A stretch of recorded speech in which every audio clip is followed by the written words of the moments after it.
함께 봉독하실 말씀은 이사야 43장 14절에서 21절입니다. 이사야 43장 14절에서 21절 말씀을 찾으신 후에 봉독합니다.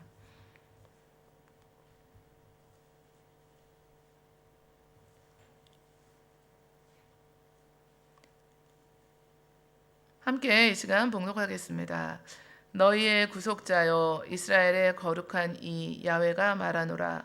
너희를 위하여 내가 바벨론에 사람을 보내어 모든 갈대아 사람에게 자기들이 연락하던 배를 타고 도망하여 내려가게 하리라.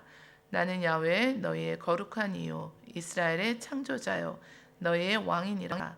나 야훼가 이같이 말하노라. 바다 가운데 길을 큰 물 가운데 지름길을 내고 병거와 말과 군대의 용사를 이끌어내어 그들이 일시에 엎드러져 일어나지 못하고 소멸하기를 꺼져가는 등불 같게 하였느니라. 너희는 이전 일을 기억하지 말며 옛날 일을 생각하지 말라. 보라, 내가 새 일을 행하리니 이제 나타낼 것이라. 너희가 그것을 알지 못하겠느냐? 반드시 내가 광야의 길을 사막의 강을 내리니 장차 들짐승 곧 승냥이와 타조도 나를 존경할 것은 내가 광야의 물을 사막의 강들을 내어 내 백성 내가 택한 자에게 마시게 할 것임이라. 이 백성은 내가 나를 위하여 지었나니 나를 찬송하게 하려 함이니라. 아멘. 내가 새 일을 행하리라는 제목을 두고 하나님 말씀 함께 나누시겠습니다. 우리 하나님께서는 광야의 길을 내시고 사막에 강을 내시는 분입니다. 오늘도 새 일을 우리 가운데 펼치실 그 하나님께 소망을 두고 오늘 말씀을 통해서 온 땅의 창조주요 역사의 주관자 되시는 그 하나님께 영광 올리는 삶을 살아가시는 저와 여러분 되시기를 원하는데요. 이사야서를 세 부분으로 나누어서 오늘 저희가 봉독한 본문 이사야 43장은 후반부에 속합니다. 이제 하나님께서 하나님의 역사 가운데 바벨론의 포로로 잡혀가 있는 백성들을 다시 본토로 귀환시키셔서 해방을 주시고 약속의 땅으로 돌아오게 하시는 하나님의 약속을 이루어 가시는 하나님의 그 말씀에 대한 성취 또 회복, 궁극적으로는 종말론적인 구원을 예언하고 있습니다. 이사야서는 이스라엘 백성들이 죄를 계속 짓고 또 선지서는 항상 다 동일하게 죄를 책망하고 또 그것을 깨닫도록 회개하도록 주어졌습니다. 그 말씀 가운데 장차 이 땅 가운데 메시아를 통한 하나님의 구원이 이루어질 것을 또 알려주면서 기록되었는데요. 이스라엘의 역사를 보면은 북왕국 이스라엘은 아수르의 722년에 또 남왕국 유다는 주전 586년에 바벨론에 의해서 멸망을 당했습니다. 이사야 선지자 당시에는 그렇지 않았지만 바벨론은 이스라엘 자손이 감당할 수 없는 강대국이었습니다. 그렇기 때문에 포로로 잡혀간 이스라엘 백성들은 자신들이 해방될 것을 감히 이렇게 상상할 수 없는 그런 상황에 처해 있었을 것입니다. 그때 다시 본토로 돌아가는 그 백성들의 그 감정을 시편 126편이 담고 있는데요. 우리가 꿈꾸는 것 같았도다라면서 그때 자신들의 감정을 표현했습니다. 도저히 불가능할 것 같은 이 일이 표면상으로는 바벨론을 멸망시킨 페르시아의 고레스 왕이 고레스 칙령을 내려서 너희 중에 그의 백성된 자는 다 유다 베들레헴 예루살렘으로 올라가서 이스라엘의 하나님 야훼의 성전을 건축하라는 조서를 내린 것처럼 보이지만 이 모든 일은 하나님께서 고레스 왕의 마음을 감동시키셨기 때문에 이루어지게 되었는데요. 에스라서는 하나님께서 바사왕 고레스의 마음을 감동시키심에 그가 온 나라에 공포도 하고 조서도 내렸다고 말씀하고 있습니다. 이사야 43장은 넓게는 이사야 선지자 시대부터 약 100년에서 150년 후에 있을 이런 바벨론 포수 또 귀환 시대를 배경으로 해서 또 앞으로 궁극적으로 하나님의 심판과 구원에 대한 메시지를 이처럼 담고 있습니다. 거듭해서 이런 심판과 구원을 예고하면서 어떤 상황에서도 우리는 하나님의 구원에 대한 확신을 놓치지 말고 하나님의 백성으로 바른 자세를 가지고 살아가도록 격려하고 있는 것입니다. 우리 하나님께서는 일을 행하시고 일을 만드시며 성취하시는 분인데요. 하나님께서 이처럼 바벨론으로부터의 이 해방과 구원의 역사를 행하셨고 온 땅을 통치하시고 다스리시며 역사의 주관자가 되신다는 것을 저희들이 알 수 있습니다. 너희의 구속자여 이스라엘의 거룩하니 야훼가 말하노라. 너희를 위하여 내가 바벨론에 사람을 보내어 모든 갈대아 사람에게 자기들이 연락하던 배를 타고 도망하여 내려가게 하리라 말씀하셨는데요. 이스라엘 백성들을 해방시키시기 위해서 하나님께서 페르시아 군대를 보내셔서 바벨론을 치시기 때문에 바벨론 사람들은 이제 자신들이 가지고 있던 이 배를 이용해서 도망치는 그런 모습을 알려주고 있습니다. 그런 모습을 지금 이제 묘사해주고 있는 건데요. 하나님께서 이스라엘 백성들에게 과거 출애굽할 때 정말 큰 사건이었잖아요. 홍해에서 구원하신 그 사건이 있었는데 이제 앞으로 행하실 일들은 과거에 있었던 그 사건들보다도 더 크고 놀라운 새로운 구원의 역사를 일으키실 것이라고 오늘 말씀을 주고 있습니다. 너희는 이전 일을 기억하지 말며 옛날 일을 생각하지 말라고 하셨습니다. 이스라엘 백성들이 과거에 출애굽할 때 하나님께서 홍해를 가르시고 길을 만드셔서 이스라엘 백성들은 바다를 마른 땅같이 지나가게 하셨는데요. 이스라엘 백성들을 뒤쫓아오던 애국 군대는 그 홍해에 빠져서 몰살당했습니다. 바다 가운데 길을 큰 물 가운데 지름길을 내고 병거와 말과 군대 용사를 이끌어 그들이 일시에 엎드러져 일어나지 못하고 소멸하기를 꺼져가는 등불 같게 하였다고 당시의 상황을 오늘 본문이 말씀해 주고 있는데요. 여호수아가 보낸 정탐꾼을 숨겨준 기생 라합은 하나님께서 이스라엘 백성들을 애굽에서 이끌어서 홍해를 건너게 하신 일을 우리가 들었는데 정말 놀랐다고 놀라움을 금치 못했다고 하나님의 이름을 높였습니다. 애굽에서 노예 생활하던 그들이 한 민족이 모두 다 탈출한다는 것은 기적 중에 기적이었습니다. 하나님께서 행하신 일이었는데요. 하나님이 이전 일을 기억하지 말라 하셨는데요. 이 같은 일보다 더 큰 일을 나는 행하시겠다 이렇게 말씀해주고 있는 겁니다. 새로운 일을 행하시겠다고 하신 하나님께서는 못하실 일이 없으신 전능하신 분입니다.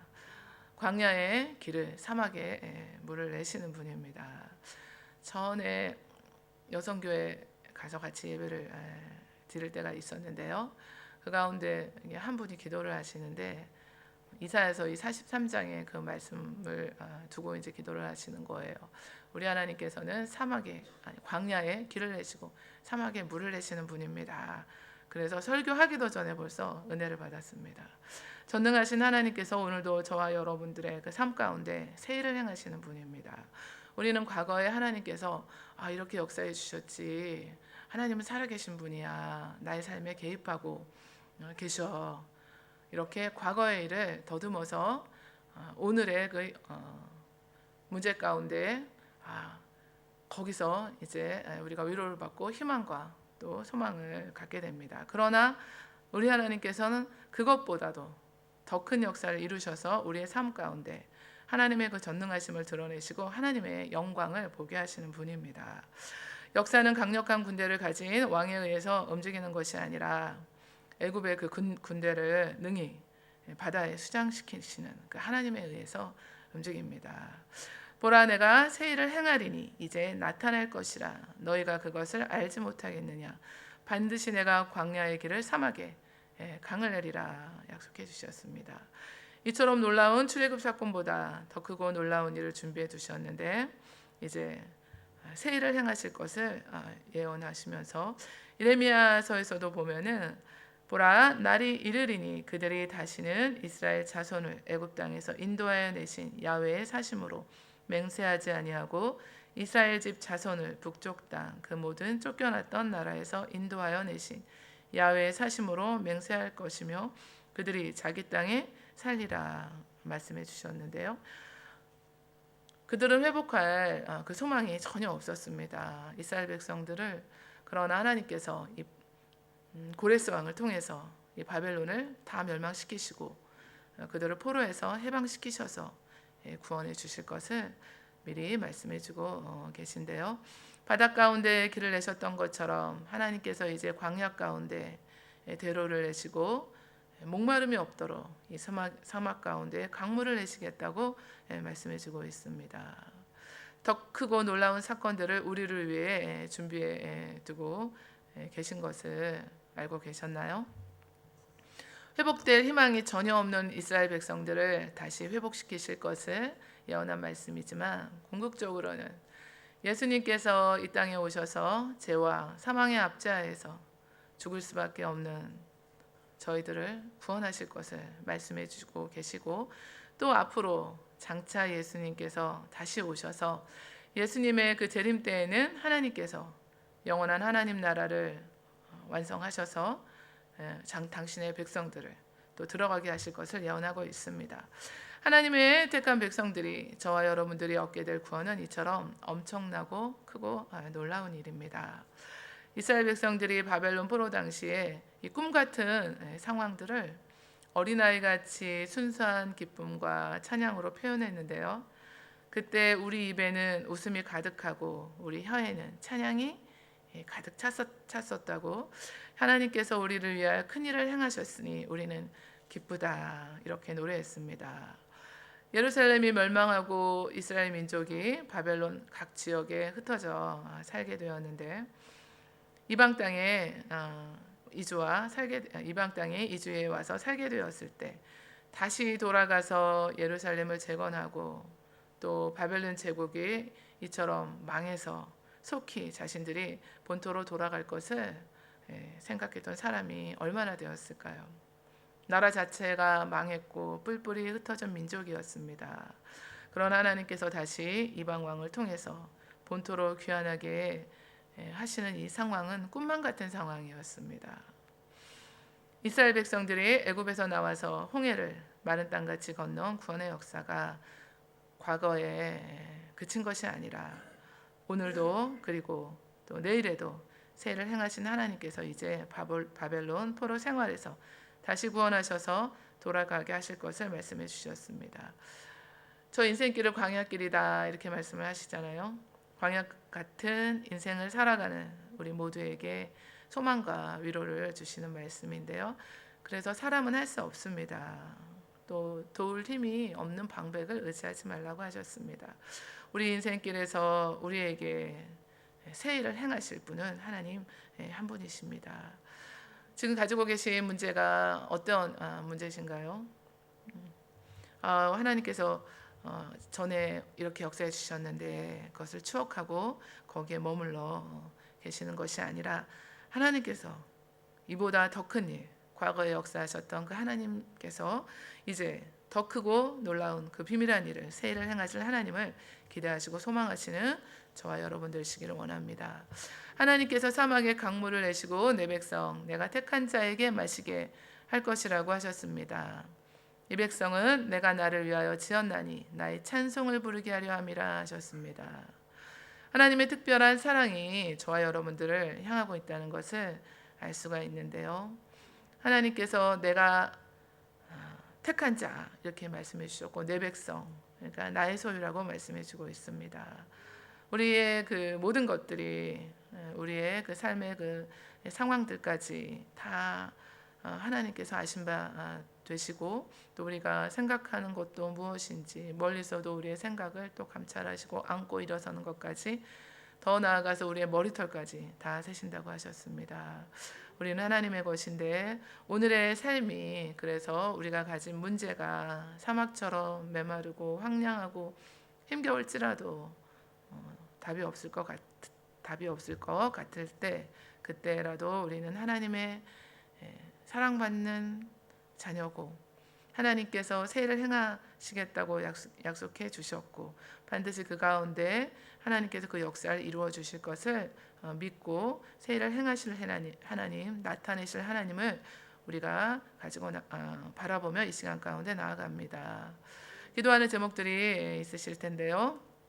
오늘 하루도 우리 하나님의 말씀을 또 우리가 붙들고 나갑니다. 우리가 살아가는 동안 하나님을 찬송하고 하나님께 영광 돌리며 하나님이 누구시며 하나님 행하신 일들이 무엇인지 하나님의 복음에 그 증인될 수 있도록 새 일을 행하여 주시옵소서. 나의 삶이 간증의 삶 되게 하여 주시옵소서. 또 중보하시는 그 기도 제목들이 응답하여 주셔서 하나님 크고 놀랍고 비밀한 일들을 보여달라고 오늘 저희들 말씀을 기억하시고 하나님의 찬송이 되시기를 원합니다. 이스라엘 백성들을 하나님께서 자녀로 택하시고 구원하신 그 궁극적인 목적도 자신들의 그 구원을 넘어서 이방 모든 백성들이 알 수 있도록 그리고 내 영광을 위하여 창조한 자가 그 영광을 위하여 살아갈 수 있도록 그 영광을 하나님의 영광을 드러내기 위함이라고 말씀해 주셨습니다.